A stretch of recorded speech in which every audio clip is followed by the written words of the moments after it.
जय Shri Ram, Radhe Radhe. Crystal competitive app और YouTube channel पर आप सबका स्वागत है। तो आइए टाइम वेस्ट किए बिना हम अपने सेशन की शुरुआत करते हैं। आइए क्वेश्चन की तरफ चलते हैं।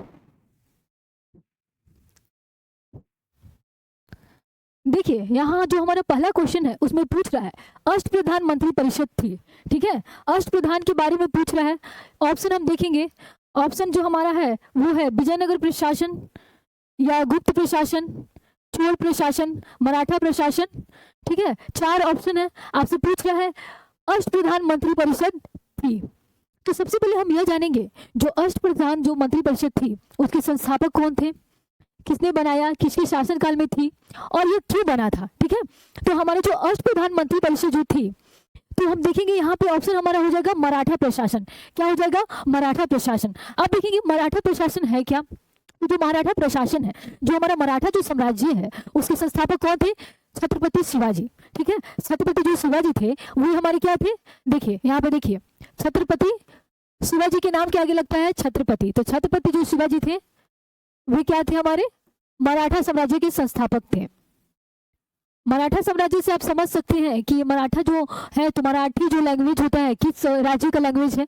तो जो मराठी जो भाषा है हमारा महाराष्ट्र में बोली जाती है, तो इससे आप ये भी समझ सकते हैं कि जरूर महाराष्ट्र से संबंधित है, ठीक है। तो छत्रपति जो शिवाजी हमारे थे मराठा साम्राज्य के संस्थापक थे, ठीक है, संस्थापक थे। अब हम कुछ तथ्य जानेंगे शिवाजी के बारे में, ठीक है। इनका जन्म कहाँ हुआ था?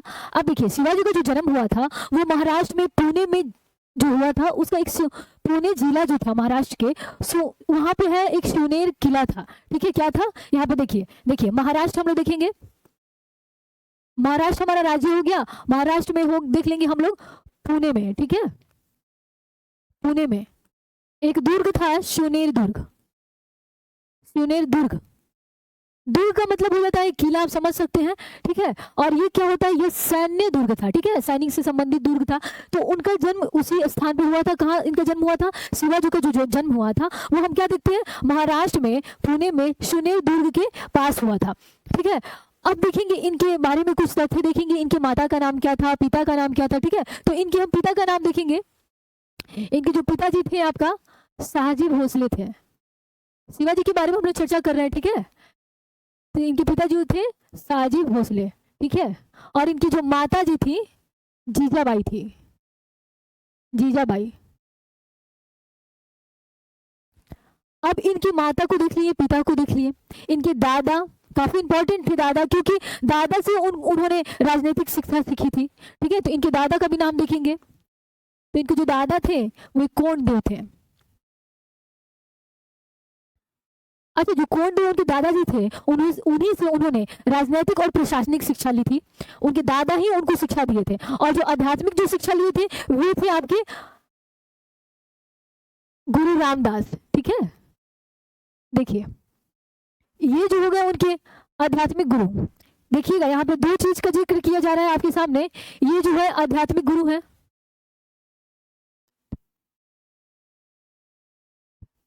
ये आध्यात्मिक गुरु कौन थे? गुरु रामदास थे। और अगर पूछता है उनके जो प्रशासनिक या राजनीतिक गुरु कौन थे, तो उनके जो दादा थे वही थे। तो क्या उनको बोलेंगे? कोंडदेव। ये जो है वही थे, ठीक है। अब हम देखेंगे ये जो अष्टप्रधान मंत्री परिषद की जो बात की गई है, इसको बनाने का क्या मकसद था? इसको जो बनाने का मकसद था हमारा प्रशासन को सही ढंग से चलाना, ठीक है। प्रशासन को सही ढंग से चलाने के लिए ये अष्टप्रधान मंत्री परिषद बना हुआ था। और अष्टप्रधान में क्या था? इसका नाम अष्टप्रधान क्यों रखा गया? देखिए इसमें जो है ना 8 पद बनाए हुए थे,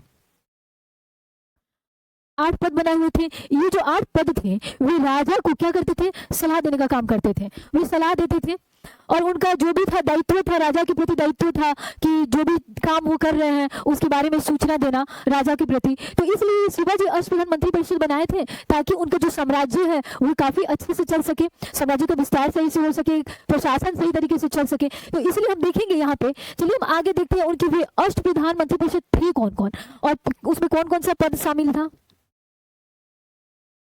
आइए अभी हम देखेंगे कि अष्टप्रधान में कौन कौन सा पद शामिल था। ये 8 पद जो है काफी इंपॉर्टेंट है, उसको याद करते चलेंगे हम। सबसे पहले हम देखते हैं, देखिए पहला नंबर में, देखिए ये ऐसा नहीं है कि पहला नंबर में अगर हम बोल रहे हैं तो पहला ही होगा, ऐसा नहीं है। वो 8 हम लोग का पद है, तो आप किसी को भी पहले माइंड में सेट कर सकते हैं, ठीक है। तो पहला जो हम पद देखेंगे पेशवा का पद।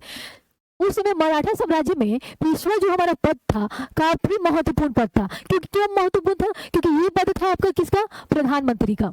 ठीक है, पेशवा जो पद होता था वो प्रधानमंत्री होता था। राजा का जो भी होता है, प्रधानमंत्री जो होते थे उनको पेशवा बोला जाता था। ठीक है, दूसरा हम देखते हैं अमात्य, देखेंगे अमात्य। ठीक है, और इसको हम या मजूमादार भी बोलते हैं। ठीक है, अमात्य को क्या बोलते हैं? अमात्य बोलिए या मजूम आधार बोलिए। अब ये कौन था? ये थे आपके राजस्व मंत्री। ठीक है, राजस्व मंत्री से आप समझ सकते हैं कि राजस्व मंत्री का क्या काम होगा। ठीक है, राजस्व मंत्री का क्या काम होगा? आय व्यय का लेखा जोखा होगा। ठीक है, वो क्या करते थे? आय व्यय का जितना भी लेखा जोखा होता था तो कौन करता था? आपका अमात्य करता था। ठीक है, और ये प्रधानमंत्री सबसे ज्यादा महत्वपूर्ण पद था, पेशवा। ठीक है, अगर पूछेगा तो मराठा साम्राज्य का सबसे महत्वपूर्ण पद क्या था? ये अष्टप्रधान में तो क्या था? आपका पेशवा था। ठीक है, अब देखिए आगे हम देखेंगे। देखिए एक पंडित राव था। ठीक है, ये क्या पंडित से ही पता चल रहा है आपको धार्मिक कार्यों के लिए था। तो धार्मिक कार्यों से संबंधित जो भी कार्य होते थे तो कौन देखता था? ये हमारा पंडित राव देखते थे। तो क्या देख सकते हैं हम लोग? ये धार्मिक कार्यों से संबंधित थे। ठीक है, धार्मिक कार्यों से संबंधित थे। अब देखिए, अब हम देखेंगे अगला हमारा न्यायाधीश देख लेंगे। ठीक है, क्या देखेंगे? न्यायाधीश। अच्छा, इसके नाम से भी आप पता कर लेते होंगे कि आखिर इसका क्या काम होगा। तो न्याय से संबंधित जितना भी विभाग होता था वो इन्हीं के अंतर्गत था। तो क्या हो गया हमारा? न्याय से संबंधित जितने भी विभाग थे वे कौन देखता था? देखिए विभाग सबका बांटा गया था ताकि काम अच्छे से हो सके। जो भी है सब अपने अपने कार्य को अच्छे से निभाएं, उसको अच्छे से काम करें और प्रशासन में कोई भी कमी ना रहे, अच्छे से चल सके। ठीक है, अब हम देखेंगे यहाँ पे चिटनीस। ठीक है, चिटनीस को हम देख लेंगे कार्य था वो क्या था? पत्राचार था। राजकीय पत्रचारिक से संबंधित जो भी कार्य देखते थे वो कौन देखते थे? चिटनीस देखते थे। अच्छा, हम छठा देख लेंगे अपना। देखिए सर ए नौबत। देखिए इसी को हम सेनापति भी बोल सकते हैं। ठीक है, कहीं कहीं सरी ए नौबत भी देता है। ठीक है, तो सरी ए नौबत बोलिए या सरे नौबत बोलिए, या इसी को सेनापति बोला जाता था। क्यों बोला जाता था? क्योंकि ये सैन्य विभाग को देखते थे। ठीक है, देखिए ये सैन्य विभाग देखते थे।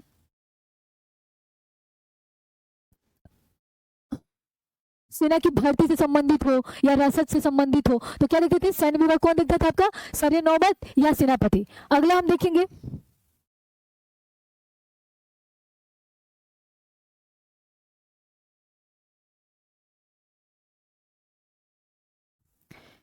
वकायनिस को देखेंगे। ये क्या था? गुप्तचर संस्था था। ठीक है, ये गुप्तचर जो भी विभाग होते थे वे देखते थे। अब हम आठवां देखेंगे हमारा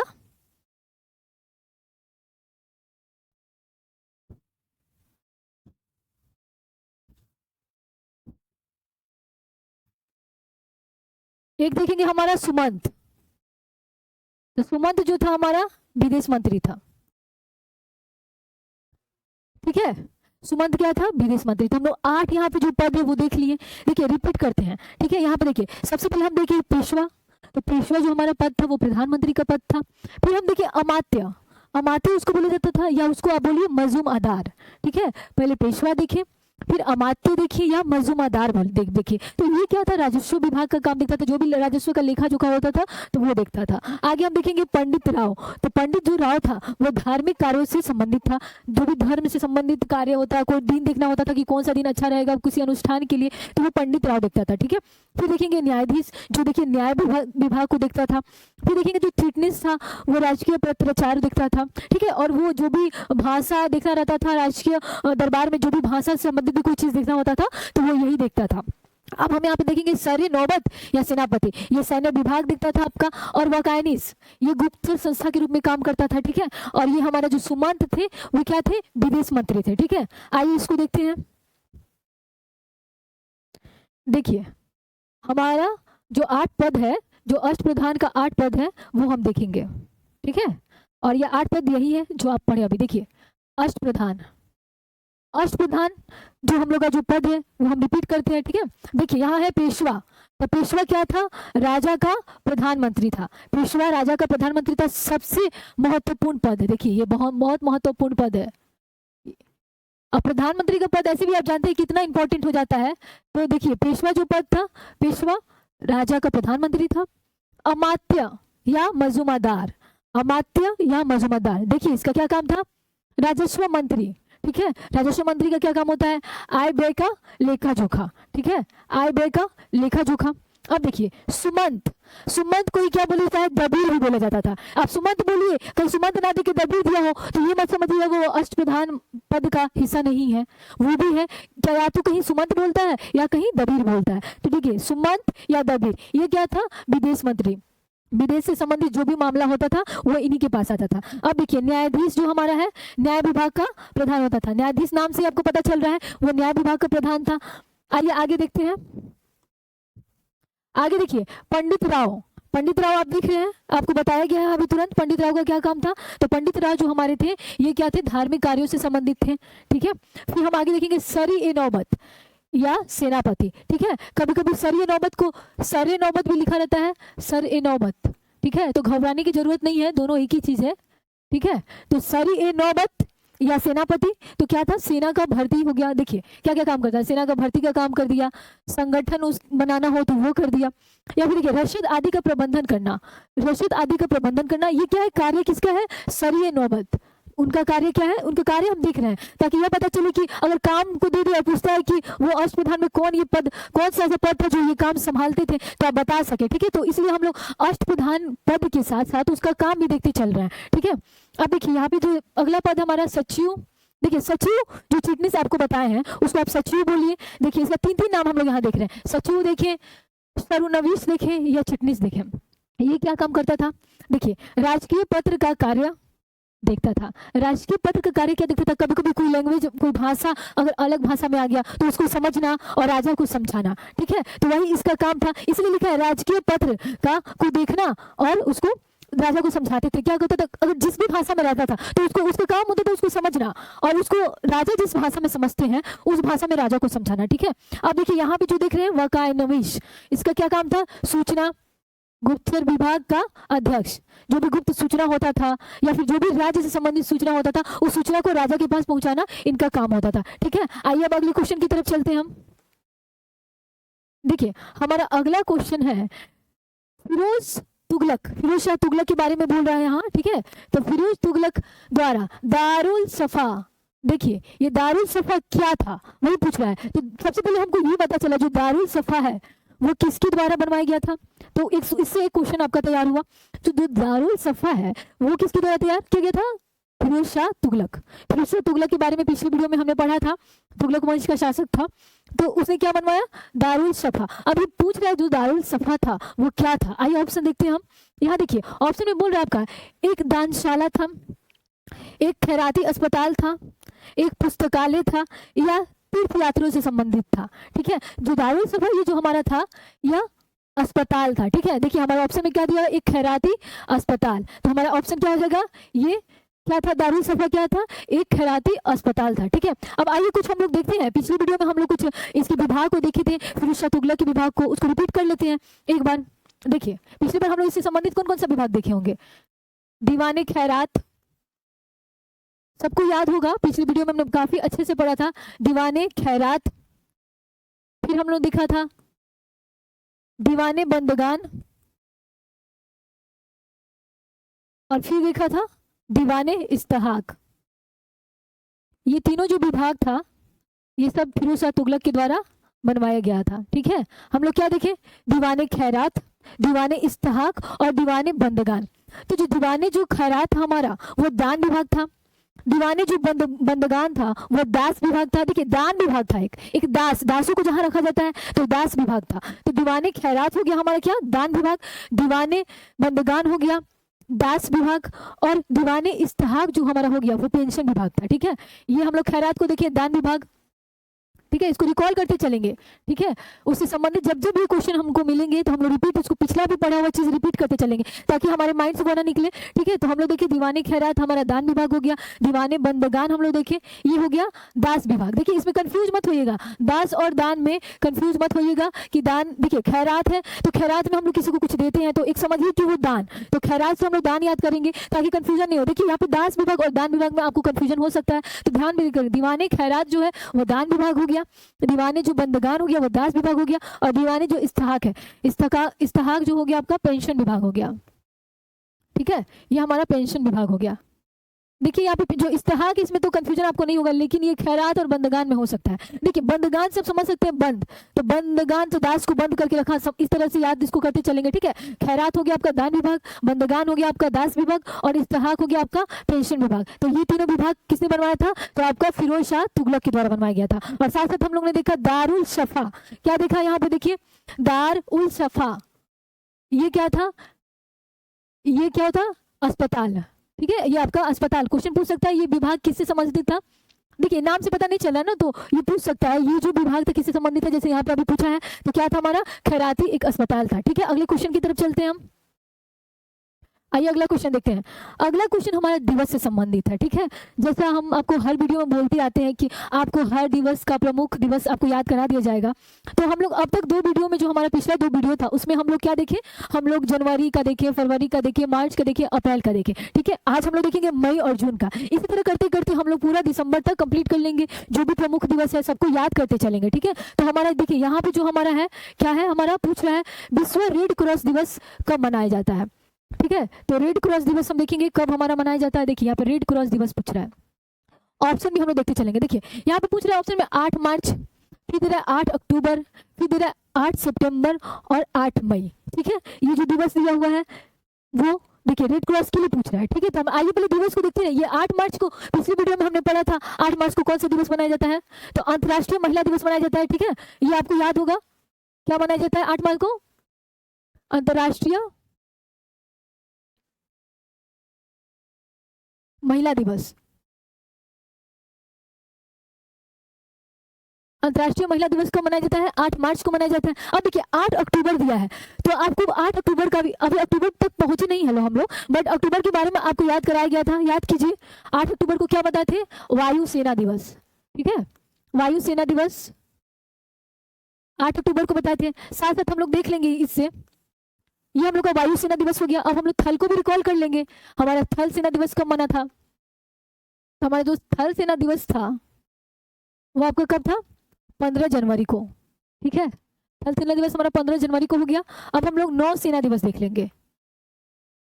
नौसेना दिवस, नौसेना दिवस बोलिए या जल सेना दिवस बोलिए। ठीक है, जल सेना दिवस तो कब था हमारा? ये 4 दिसंबर। तो हम लोग देखिए यहाँ अक्टूबर से क्या देखे? 8 अक्टूबर को देखिए वायुसेना दिवस। फिर वायुसेना को जब देख लिए तो दोनों सेना और को देख लेते हैं, 3 सेना जो हमारे थल जल वायुसेना। तो वायुसेना दिवस 8 अक्टूबर को देख लिए। साथ साथ हम लोग ये भी देखे हमारा थल सेना दिवस कब मनाया जाता है? तो 15 जनवरी को हमारा थल सेना दिवस मनाया जाता है, और नौसेना दिवस जो होता है हमारा 4 दिसंबर को मनाया जाता है। आइए अगला देखेंगे यहाँ पे 8 सितंबर। 8 सितंबर को भी कोई दिवस मनाया जाता है, तो क्या है? अंतर्राष्ट्रीय साक्षरता दिवस। अंतर्राष्ट्रीय साक्षरता दिवस। ठीक है, ये कब मनाया जाता है? 8 सितंबर को। 8 सितंबर को मनाया जाता है। अब देखिए रेड क्रॉस दिवस जो पूछ रहा था वो कब मनाया जाता है हमारा? 8 मई को मनाया जाता है। रेड क्रॉस दिवस कब मनाया जाता है? 8 मई को मनाया जाता है। ठीक है, तो आइए हम कुछ दिवस इसको रिकॉल करते चलते हैं। ठीक है,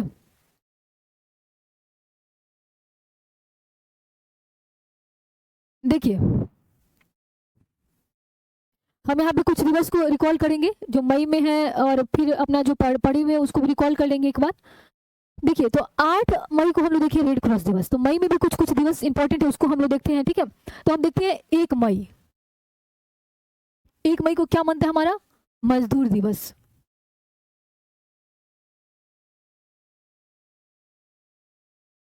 ठीक है, 1 मई को मनता है हमारा विश्व मजदूर दिवस। ठीक है, उसके बाद से हम लोग देखेंगे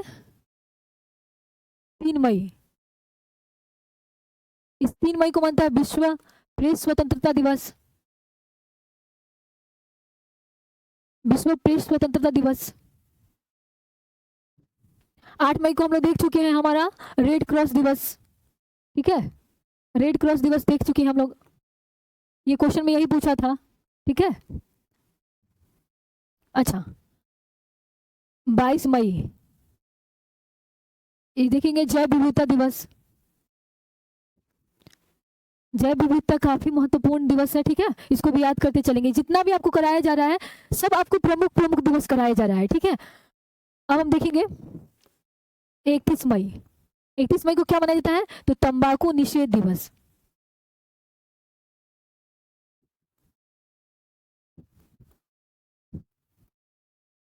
तो आपने मई का जितना भी प्रमुख दिवस देख लिया, क्या देखे हम लोग, 1 मई को मजदूर दिवस देख लिए, 3 मई को प्रेस स्वतंत्रता दिवस देख लिए, फिर हम लोग क्या देखे 8 मई को रेड क्रॉस दिवस जो हमारे क्वेश्चन में पूछा हुआ था, 22 मई को जैव विविधता दिवस देख लिए, और 31 मई को देख लिया आपका तंबाकू निषेध दिवस, ठीक है। अब हम लोग जून का भी कुछ महत्वपूर्ण दिवस देख लेंगे, दो मंथ को हम लोग लेकर चल रहे हैं, हमेशा से शुरू में हमने जनवरी फरवरी का देखा, फिर मार्च अप्रैल का, आज हम लोग मई जून का देख रहे हैं, ठीक है। ये आपका हो गया मई का कुछ महत्वपूर्ण दिवस हो गया, और आपका जून का देख लेंगे, ठीक है, ठीक है। जून का देखेंगे, देखिए 5 जून को है हमारा विश्व पर्यावरण दिवस,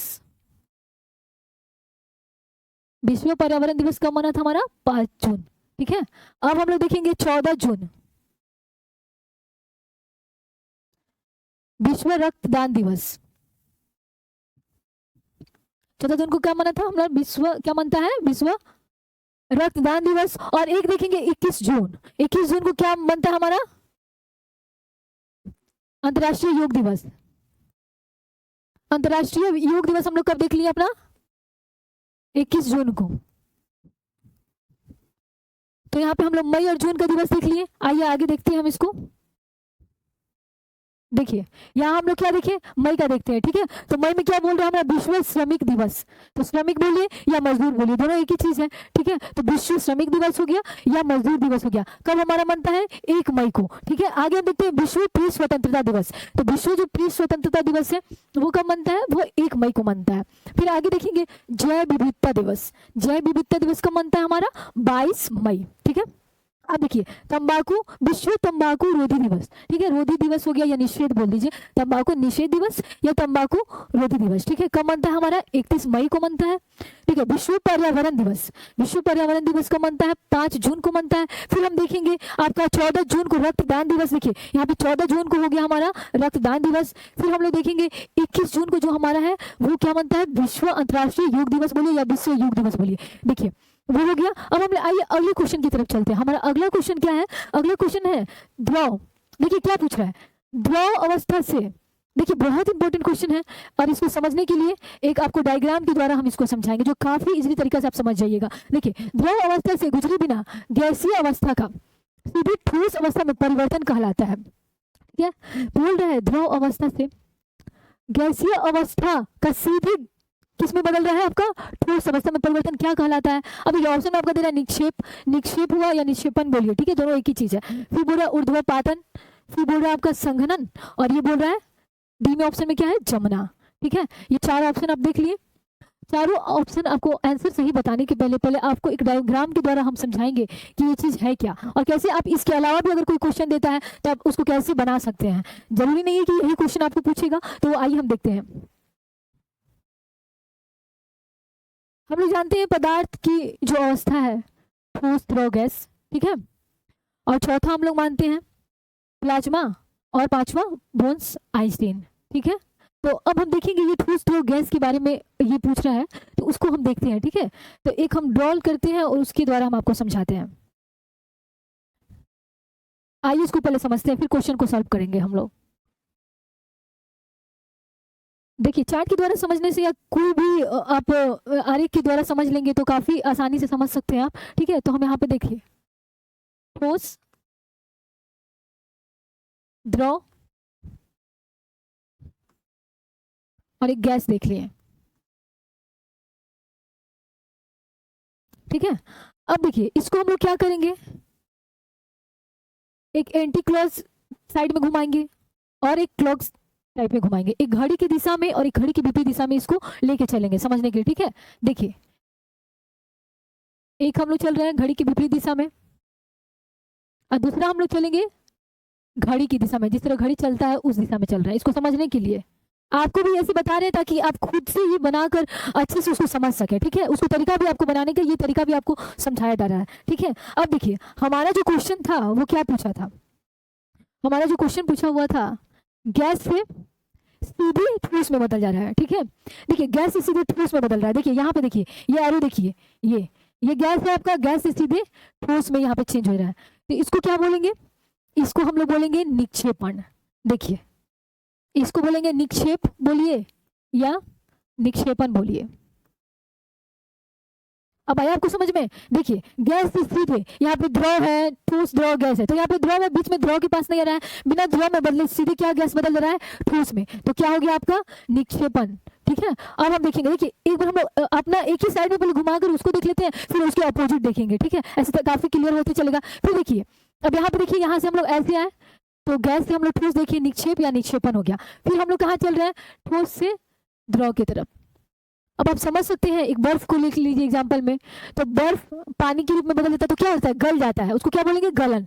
तो क्या हो गया हमारा, इसको गलन, इसको बोल देंगे गलन। जब हमारा ठोस द्रव में बदल जाता है तो क्या हो जाता है, गलन हो गया, ठीक है। अब देखिए द्रव से गैस में, ये वाला एरो को देखिए, द्रव से गैस में चेंज हो रहा है।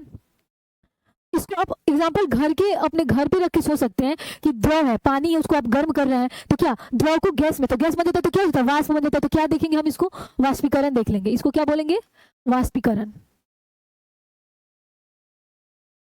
ठीक है। तो हम लोग क्या देखें यहाँ पे, देखिए पहले हम लोग क्या देखें, इसको घड़ी की दिशा में हम लोग चलते हैं, जैसे जिस तरह घड़ी चलता है ऐसे चलता है, क्लॉकवाइज हम लोग चल रहे हैं। पहले सबसे पहले क्लॉकवाइज चले तो गैस से शुरुआत की, गैस से गया सीधे ठोस में, तो क्या उसको बोलेंगे, उसको बोल दिया हम निक्षेपण। अब ठोस से हम लोग द्रव देखें, ठोस से द्रव मतलब बर्फ को एग्जाम्पल लेकर उसको इमेजिन करके इसको समझिए। ठोस बोल रहा है तो ठोस, अगर हम लोग बर्फ को मान लेते हैं तो बर्फ अगर मतलब द्रव में चेंज हो जाता है, पानी बन जाता है, तो क्या हो जाता है, गल जाता है, ठीक है, उसको गलन बोलेंगे, ठीक है। तो यहाँ ठोस से द्रव क्या बोला, गलन बोला। अब देखिए यहाँ पे द्रव से गैस, जो द्रव है उसको गैस में, पानी को गर्म कर रहे हैं, गैस के रूप में बदल, तो क्या होगा, वाष्प बन जाता है। तो क्या देखिए हम लोग, द्रव से गैस बन गया तो क्या बन गया हमारा, वाष्पीकरण। क्लियर हुआ। अब हम लोग चलेंगे एंटी क्लॉकवाइज चलेंगे, ठीक है, घड़ी की विपरीत दिशा में चलते हैं, ठीक है। तो देखिए यहाँ पे घड़ी की विपरीत दिशा में देखिए आप, देखिए ये गया यहाँ, ठोस से हम लोग गैस देख रहे हैं, ठीक है, ठोस से सीधे गैस में बदल जा रहा है, तो उसको क्या बोलेंगे, ये एग्जाम्पल आप पढ़े होंगे, और ठोस अवस्था से सीधे गैस में बदलना क्या कहलाता है, ऊर्ध्वपातन। ये सबको लगभग सभी बच्चों को ये याद होता है, काफी सेट में मिलता है, ये हर सेट में ये मिलता है, तो इसलिए सबको याद रहता है ऊर्ध्वपातन। उसको क्या बोल देंगे, ऊर्ध्वपातन, ठीक है। ठोस से सीधे गैस में बदल गया तो उसको ऊर्ध्वपातन बोल दिए। फिर देखिए यहाँ पे, ये देखिए गैस से फिर ये उल्टा जा रहा है, ठीक है, गैस से इसको द्रव में बदल दिया। मानिए गैस से उसको द्रव में बदल दिए तो उसको क्या बोलेंगे, इसको बोलेंगे संघनन। ये आपका हो गया संघनन।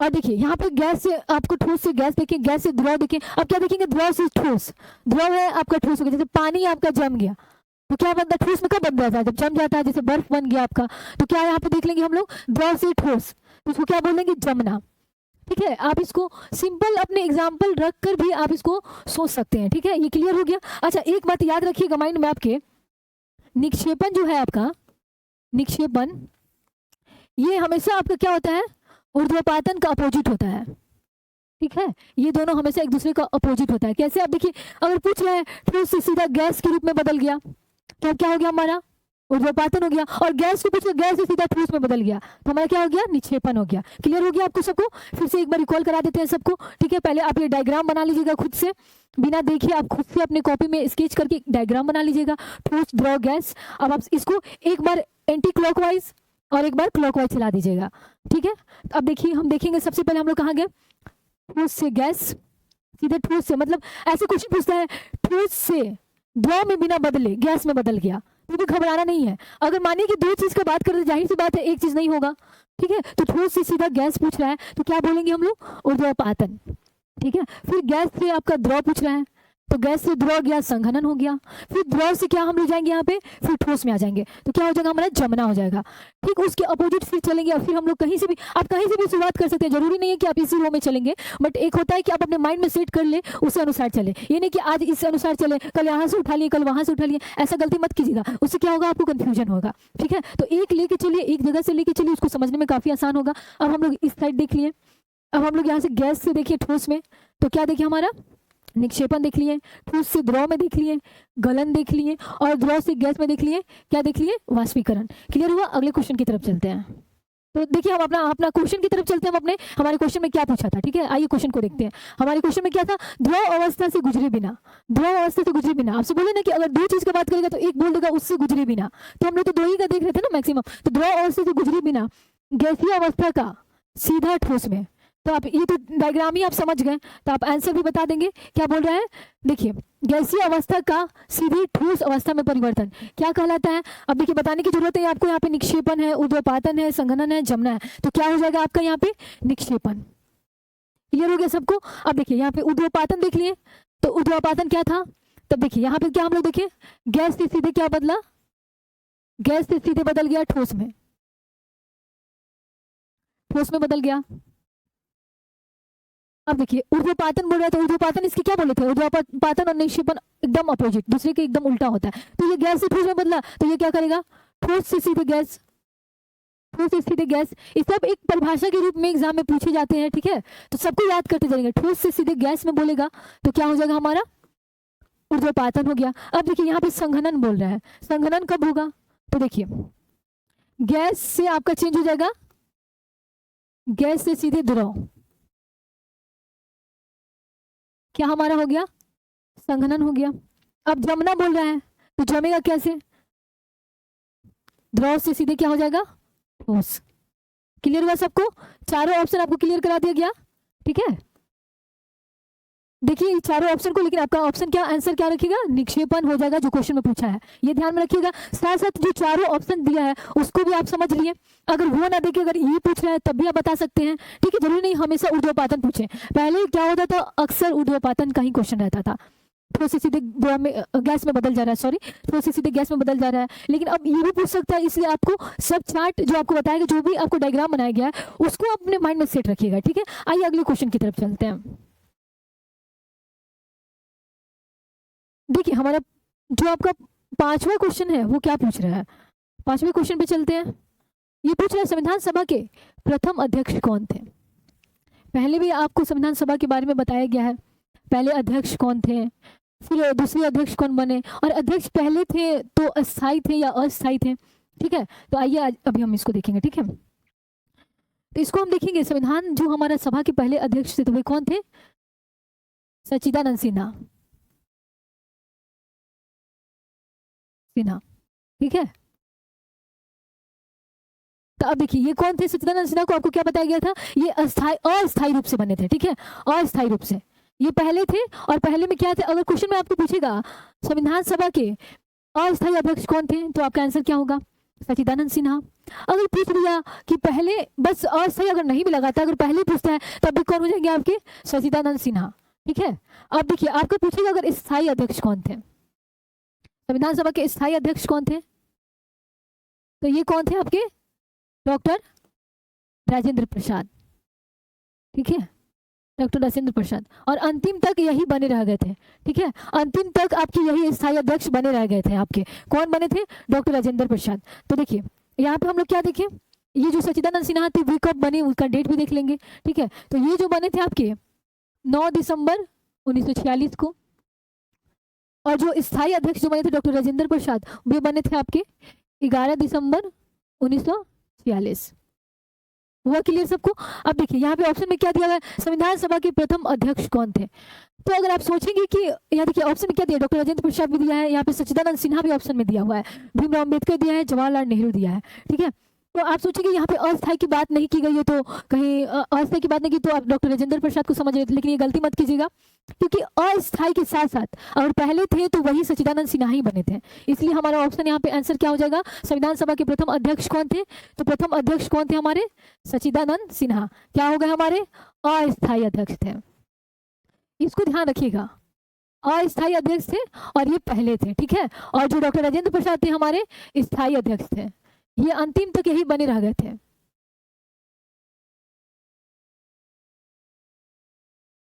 क्लियर हुआ सबको? देखिए अब आगे हम देखेंगे, यहाँ पे कुछ पुस्तक का नाम दिया है, ठीक है, और पूछ रहा है उसके लेखक कौन है। देखिए यहाँ जो पूछ रहा है नेचुरल हिस्टोरिया, ये आपको ऐसे दे देता है, देखिए नेचुरल कहीं कहीं हिस्ट्री ऐसे लिख देता है। तो दोनों अलग अलग मत समझिएगा उसको, आपको दोनों बता दिया जा रहा है, नेचुरलिस हिस्टोरिया हो गया या नेचुरल हिस्ट्री, ठीक है। इसके लेखक कौन थे, ऑप्शन देखिए, प्लिनी, टॉलमी, मेगास्थनीज, अरस्तु, ठीक है। तो ये चारों जो ऑप्शन में दिए हैं सबका कुछ ना कुछ पुस्तक, सब लेखक ही हैं, कुछ ना कुछ लिखे होंगे ये भी। तो आइए उन लोगों के बारे में भी जानते हैं। साथ में जो हम देखेंगे यहाँ पे नेचुरलिस्ट जो है हमारा हिस्टोरिया है, वो किसने लिखा था, तो हमारा ऑप्शन हो जाएगा यहाँ पे प्लिनी। किसने लिखा था, प्लिनी, ठीक है। अब हम देखेंगे ये टॉलमी है, टॉलमी भी कोई पुस्तक लिखे होंगे, तो टॉलमी का पुस्तक हम देखेंगे क्या था, भारत का भूगोल। टॉलमी का भी याद करते चलेंगे, भारत का भूगोल, ठीक है। नेचुरलिस्ट हिस्टोरिका के क्यों कौन थे, वो हो गए प्लिनी, और टॉलमी हो गए आपके भारत का भूगोल, ठीक है। अब देखिए मेगास्थनीज से हम लोग एक पुस्तक याद कर लेंगे, इंडिका। मेगास्थनीज से क्या याद किए, इंडिका याद किए। और अरस्तु, अरस्तु अरस्तु से हम लोग देख लेंगे पॉलिटिक्स।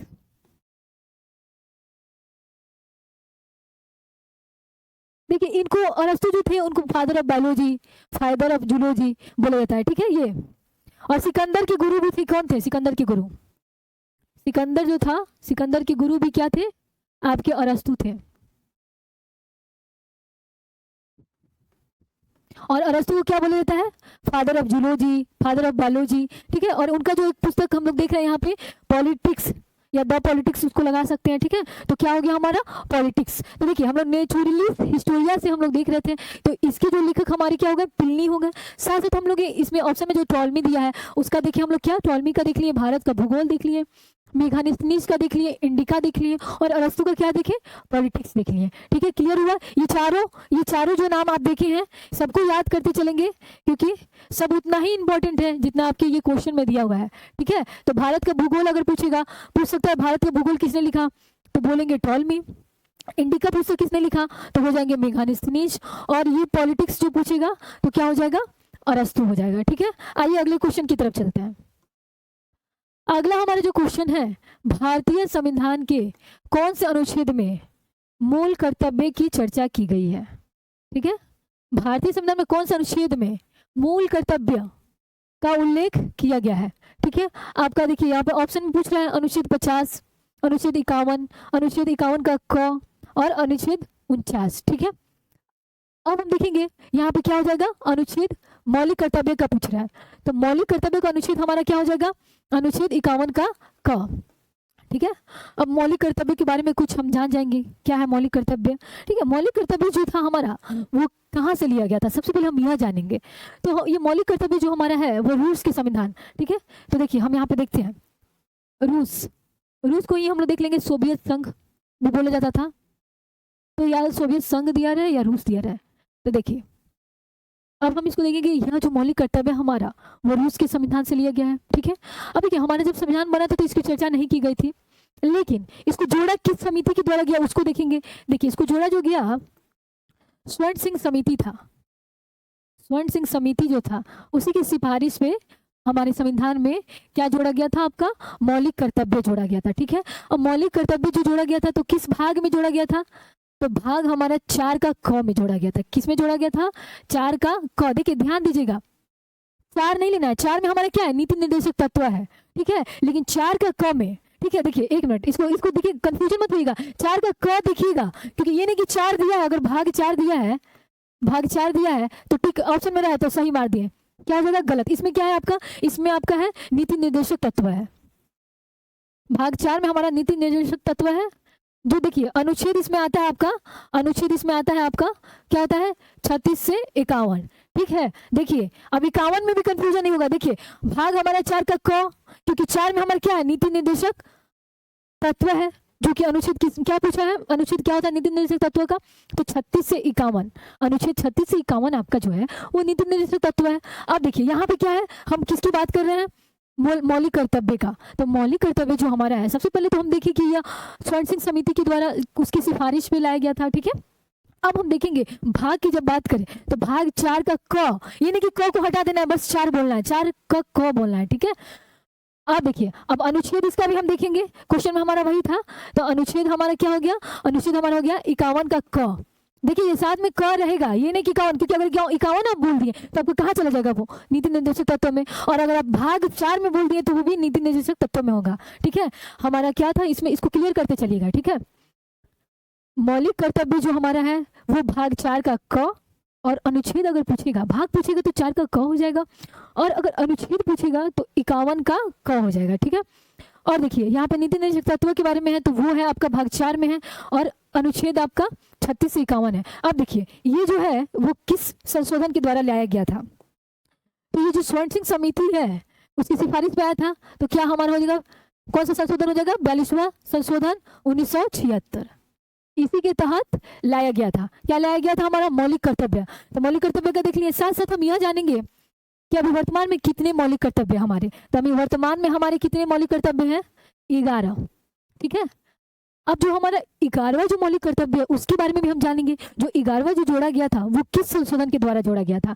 देखिए ये जो हमारा 11 नंबर का जो मौलिक कर्तव्य है, 11 में क्या बोला गया है, 11 में बोला गया है कि जो भी अभिभावक हैं, किसी बच्चे के अभिभावक हो गए या माता पिता हो गए, उनका यह कर्तव्य, उसमें उसका कर्तव्य दिखाई गया है कि ये आपका कर्तव्य है कि 6 साल से लेकर 14 वर्ष के बच्चों को आप अनिवार्य शिक्षा दें। प्राथमिक जो शिक्षा होती है उसको, मतलब उसी के बारे में यह बोला गया है कि आप अनिवार्य शिक्षा दें, चाहे वो अभिभावक हो या माता पिता हो या किसी बच्चे के संरक्षक के रूप में काम कर रहे हो। तो ये सबके लिए बोला गया, ये नहीं कि बच्चे के जो माता पिता उन्हीं के बारे में। अगर कोई व्यक्ति है जो किसी बच्चे का संरक्षण कर रहा है तो उसके लिए भी यह नियम है। ठीक है, ये उनका कर्तव्य है, हमारे मौलिक कर्तव्य में यह कहा गया है। अब ये जो हमारा कर्तव्य जो 11वां हमारा देखेंगे, 11वां जो हमारा मौलिक कर्तव्य वो किसके तहत जोड़ा गया, किस संशोधन के, तो हमारा वो संशोधन हो गया 86वां संशोधन, जो कि कब हुआ था, 2002 में।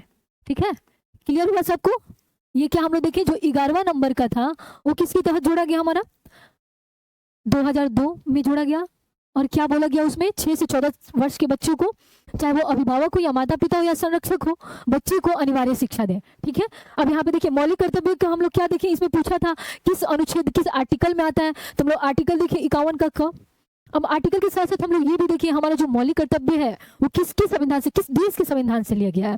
तो हमारे जो मौलिक कर्तव्य है वो हम देख लिए रूस के संविधान से लिया गया है। साथ साथ हम देखिए 42वां संविधान संशोधन 1976 के तहत स्वर्ण सिंह समिति की सिफारिश पर लाया गया है। और हम देखेंगे हमारा भाग है 4 का क। साथ साथ हम ये देखेंगे अनुच्छेद इसका 51 का ख। याद रखिएगा 4 नहीं बोलना है, भाग 4 का क बोलना है। इसमें क्या है, मौलिक कर्तव्य। अगर आप 4 बोलेंगे तो आप नीति निर्देशक तत्व में चले जाएंगे। ठीक है, यहाँ जो हमारा पॉलिटी में जो होता है वो क ABC वो हर एक का अलग अलग मतलब निकल जाता है। इसलिए अगर क दिया है, ए दिया है, बी दिया है, तो उसको आपको वही माइंड में सेट करना है। ये नहीं कि इसको हटा देंगे 4 याद करके चले तो हमारा काम निकल जाएगा, नहीं, उससे आपका गलत हो जाएगा। तो हम लोग देख लिए 4 का भाग 4 का क, भाग पूछेगा तो 4 का क बोलेंगे, अनुच्छेद पूछेगा तो 51 का क बोलेंगे। और किस संशोधन के द्वारा जोड़ा गया तो क्या बोलेंगे, 42वां संविधान संशोधन 1976। ठीक है, इतना तथ्य आप जान लिए। अभी वर्तमान में जाने कितने हमारे मौलिक कर्तव्य हैं, 11 मौलिक कर्तव्य हैं। और उन 11 में हम क्या देखें, जो हमारा 11 नंबर का मौलिक कर्तव्य है उसको किस संविधान संशोधन के द्वारा जोड़ा गया। क्योंकि जब स्वर्ण सिंह समिति के द्वारा जोड़ा गया था तो उस समय 10 ही जोड़ा गया था, लेकिन जो 11वां जोड़ा गया था वही हमारा क्या जोड़ा गया था, 86वां संविधान संशोधन 2002 के तहत जोड़ा गया था, जो आपको बता दिया गया है 6 से 14 वर्ष के बच्चों के लिए। आइए अगले क्वेश्चन में, तो ये हमारा क्लियर हो गया। अगले क्वेश्चन की तरफ चलते हैं हम। हमारा अगला क्वेश्चन आ गया, देखिए मिश्र धातु से। पिछले वीडियो में आप लोग मिश्र धातु काफ़ी अच्छे से पढ़े हैं, और अगर मिस हो गया होगा तो आप पिछला वीडियो रिपीट कर सकते हैं, जाकर पिछले वीडियो में जाकर देखिएगा, उसको फिर से सारे रिकॉल करते चलेगा। ऐसे आपको मिलते रहेंगे और आपको हम रिविजन कराते चलेंगे। ठीक है, अब देखिए यहाँ पे पूछ रहा है डच मेटल मिश्र धातु है। डच जो मेटल है वो किसका मिश्र धातु है। अब देखिए ऑप्शन में दिया हमारा कॉपर जिंक निकेल Cu। इसका हम आपको संकेत भी बताए थे पिछले वीडियो में कि जो है ये जो दिया है संकेत दिया हुआ है, तो किसका संकेत है, तो ये कॉपर का हो गया, जिंक का हो गया, ये निकेल का हो गया। ठीक है, फिर यहाँ पे दूसरे ऑप्शन में दे रहा है कॉपर और निकेल, तीसरे में दिख रहा है कॉपर और जिंक, और चौथे में क्या ऑप्शन है, कॉपर और एजेंटीन। ठीक है, तो जो हमारा ये है कॉपर जिंक निकेल है, ये किसका मिश्र धातु है, आप पिछले वीडियो में पढ़े होंगे। तो क्या ये हमारा हो गया जर्मन सिल्वर, ये जो मिश्र धातु है हमारा जर्मन सिल्वर का है। ठीक है, अब देखिए यहाँ पे कॉपर निकेल, अगर कॉपर और निकेल रहे तो क्या हो जाएगा हमारा मोनेल। कॉपर निकेल हो गया तो ये क्या हो जाएगा, मोनेल हो जाएगा। अब देखिए कॉपर और जिंक, आ गया। और पूछा क्या है, डच मेटल, तो क्या हो जाएगा हमारा आंसर, कॉपर और जिंक। देखिए डच मेटल को हम देखते हैं, डच मेटल पूछा है तो क्या हो गया, कॉपर प्लस जिंक। कॉपर क्या हो गया आपका, तांबा हो गया, और क्या हो गया, जिंक क्या हो गया आपका, जस्ता। साथ साथ आपको याद होगा कि ये कॉपर जिंक आपको दो और का बताया गया था मिश्र धातु का, किसका किसका देखते हैं।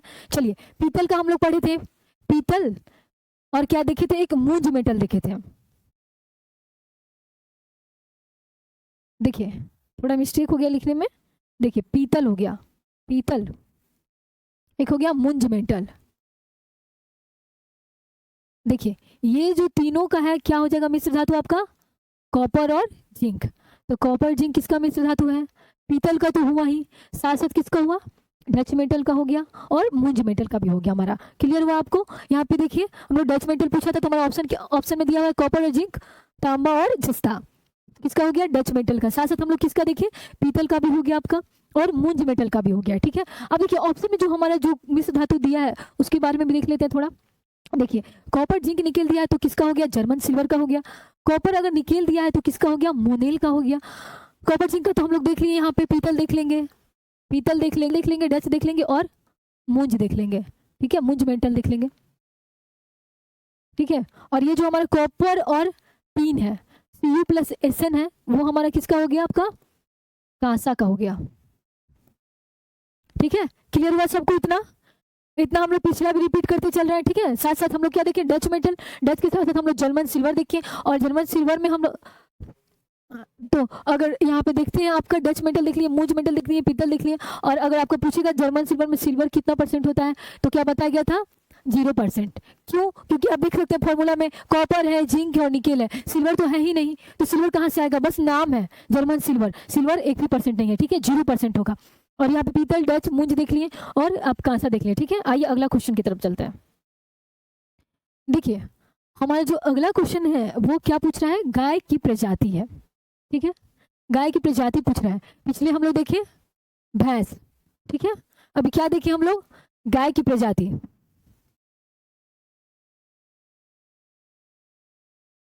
देखिए यहाँ पे क्या दिख रहा है, गाय की प्रजाति, तो ऑप्शन में हमारा क्या दिख रहा है, नागपुरी। अच्छा नागपुरी हम लोग पढ़े थे शायद पिछले वीडियो में, याद होगा आपको। नागपुरी किसका है, नागपुरी तो भैंस का है, तो ये तो होगा नहीं। ठीक है, ये भैंस का है। ठीक है, अब बोल रहा है दीवानी, यहाँ पे पूछ रहा है दीवानी, जास्करी और अलवरी। ठीक है, देखिए देखते चलेंगे, ये जो अलवरी है वो ऊंट का प्रजाति, इसी धीरे धीरे हम लोग सबका प्रजाति याद कर लेंगे। ये जो जास्करी है ये घोड़ा का हो जाएगा, और देखिए दीवानी जो है ये हमारा गाय की प्रजाति हो जाएगी। ठीक है, हम लोग क्या क्या देखें यहाँ पे, नागपुरी भैंस का देख लिए, जास्करी घोड़ा का देख लिए, और ये जो अलवरी है वो ऊंट का है। लेकिन अभी हम लोग को क्या पूछ रहा है, गाय की प्रजाति। तो पिछले वीडियो में हम लोग भैंस की प्रजाति देखे, याद किए थे, आज हम लोग गाय की प्रजाति देखेंगे। तो जरूरी नहीं है कि ये दीवानी पूछेगा, और भी पूछ सकता है। तो आइए हम लोग थोड़ा गाय की प्रजाति को देखेंगे। ठीक है, तो देखिए इसको हम लोग देखते हैं, याद करते चलेंगे। ठीक है, देखिए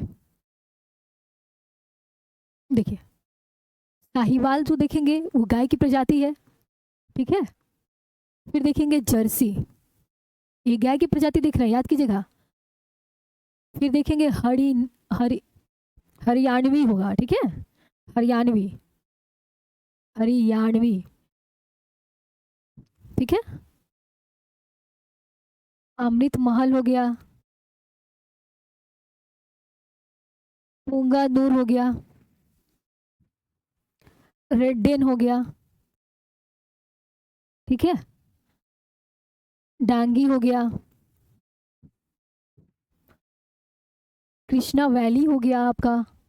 ये सब हम लोग गाय की प्रजाति देख रहे हैं। ठीक है, फिर आपको देख लेंगे, आपका बचौर देख लेंगे, या बचौर। ठीक है, कॉकरेंज देख लेंगे,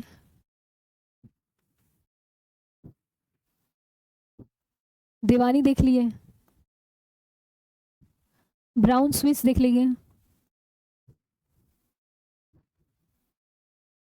देखिए हम लोग गाय की प्रजाति देख रहे हैं, देखिए थार पारकर,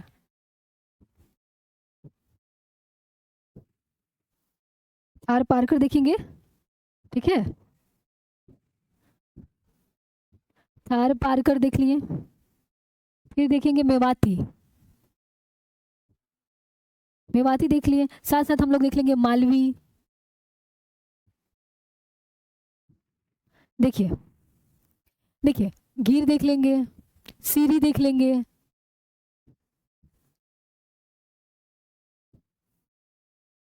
एक देख लेंगे होल्स्टीन,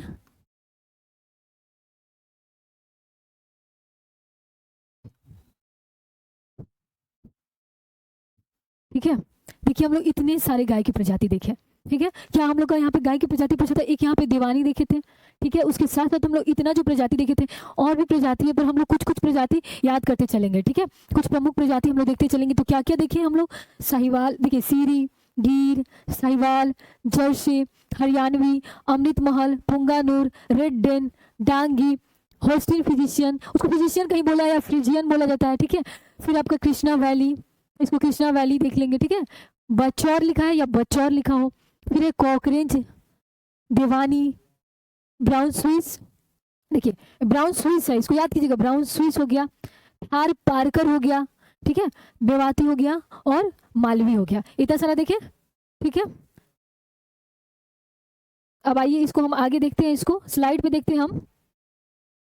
देखिए गाय की प्रजाति देखते हैं यहाँ पे, अच्छे से इसको याद करते चलेंगे। देखिए क्या बोल रहा है, प्रमुख नस्ल किसकी है आपकी, गाय की।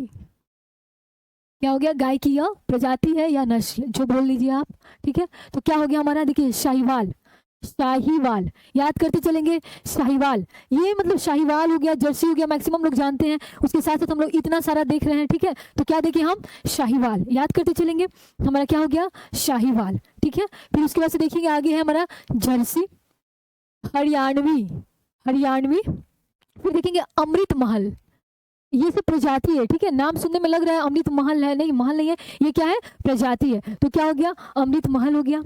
फिर क्या देखेंगे हम, बचौर, बचौर हो गया, या फिर बाचौर देख लेंगे, ठीक है। फिर यहाँ पे देखिए हम लोग डांगी, डांगी देखे, देखिए यहाँ पे फिर क्या देखे, गिर, गिर, इसको देखेंगे कॉक रेंज, ठीक है। कॉकरोच होता है ना, उसी से याद कर लेंगे कॉक रेंज, ठीक है। ये गाय की प्रजाति है, ठीक है। गिर, सीरी, कॉकरेंज, ठीक है। कृष्णा वैली, ठीक है, कृष्णा वैली, देवानी, दीवानी गाय को देवी की तरह पूजा जाता है, देवता की तरह माना जाता है, तो देवानी याद कर लेंगे।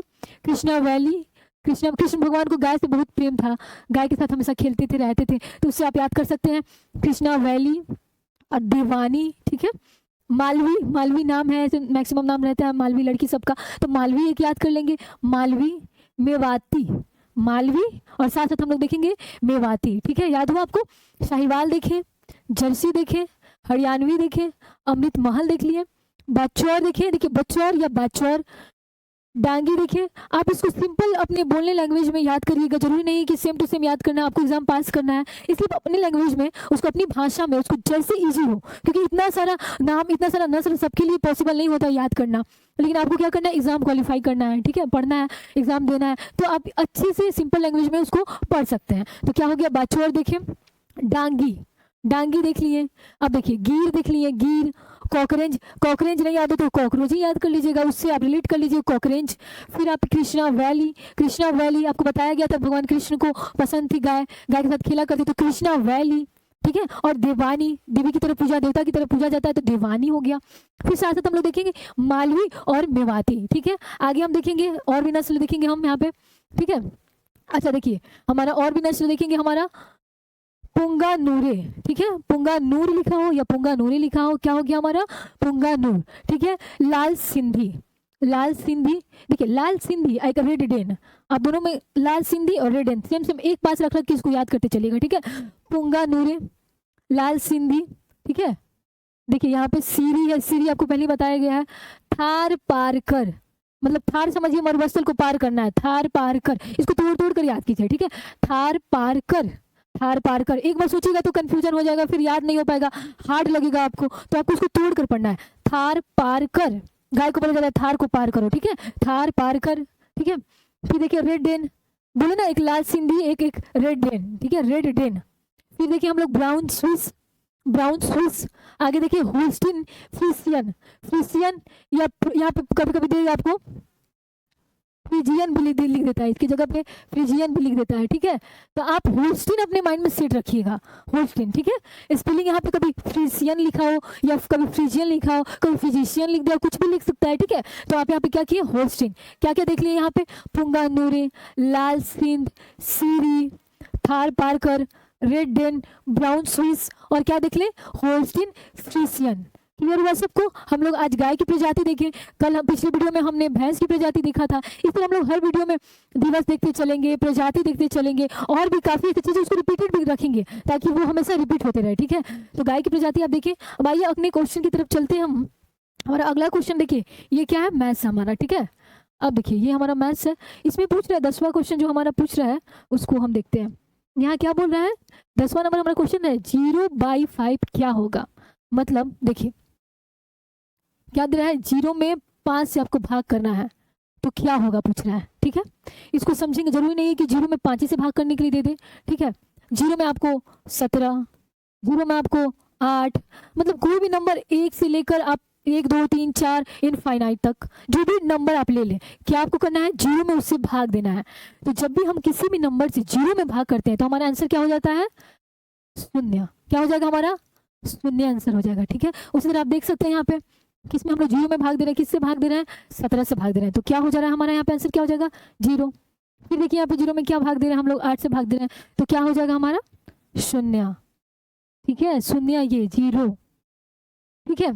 और सेम हम इसी का उल्टा देखते हैं। अगर ये चीज तो ठीक है आप समझ गए, अगर 0 में किसी भी अंक से भाग देना हो तो क्या होगा। अगर यही उलट दे क्वेश्चन में, अगर 5 ऊपर कर दे और 0 कर दे, कहे 0 से भाग करिए तब क्या होगा। अब देखिए फिर इसको भी उलट देंगे, 17 में 0 से भाग कर लीजिए, 8 में 0 से भाग कर लीजिए, या कोई भी डिजिट आप ले सकते हैं। जरूरी नहीं कि इतना सारा जो दिया गया बस उसी के लिए है। यहाँ पे आप 100 लिख लीजिए, 0 से भाग दे दीजिए, ठीक है। तो ये जो चीज़ है इनफाइनाइट तक है, ठीक है। तो जब हम किसी भी 0 में भाग देते हैं किसी अंक से तो हमारा 0 हो गया, लेकिन 0 से अगर भाग दिया जाए किसी अंक में तो क्या होगा, ठीक है। तो देखिए यहाँ पे जो 0 से अगर हमको किसी में भाग देना हो किसी भी नंबर में तो हमारा क्या इनफाइनाइट हो जाता है। आप उसको क्या बोल सकते हैं, अपरिभाषित, ठीक है। देखिए दोनों क्वेश्चन अलग अलग है, ठीक है, देखने में सेम लग रहा है बट है नहीं। एक में हम लोग क्या किए, 0 में भाग दिए किसी अंक से, और एक में 0 से किसी अंक में भाग दिए, ठीक है। तो हमारा क्या हो गया यहाँ पे, हमारा देखिए यहाँ पे क्या हो गया, इनफाइनाइट हो जाएगा, अपरिभाषित, मतलब इससे नहीं दिया जा सकता, 0 से भाग नहीं दिया जा सकता है, ठीक है। तो यहाँ पे 17/0 हो गया हमारा, भाग दे रहे हैं अगर 0 से 17 में, तो क्या हो गया, ये भी सेम हो गया, ये भी सेम हो गया, और ये भी आपका सेम हो गया। क्लियर हुआ सबको। ये हमारा हुआ आज का 10 का जो सेशन है वो हमारा आज का समाप्त होता है। इसी के साथ जय हिंद, जय भारत, मिलते हैं नेक्स्ट वीडियो में।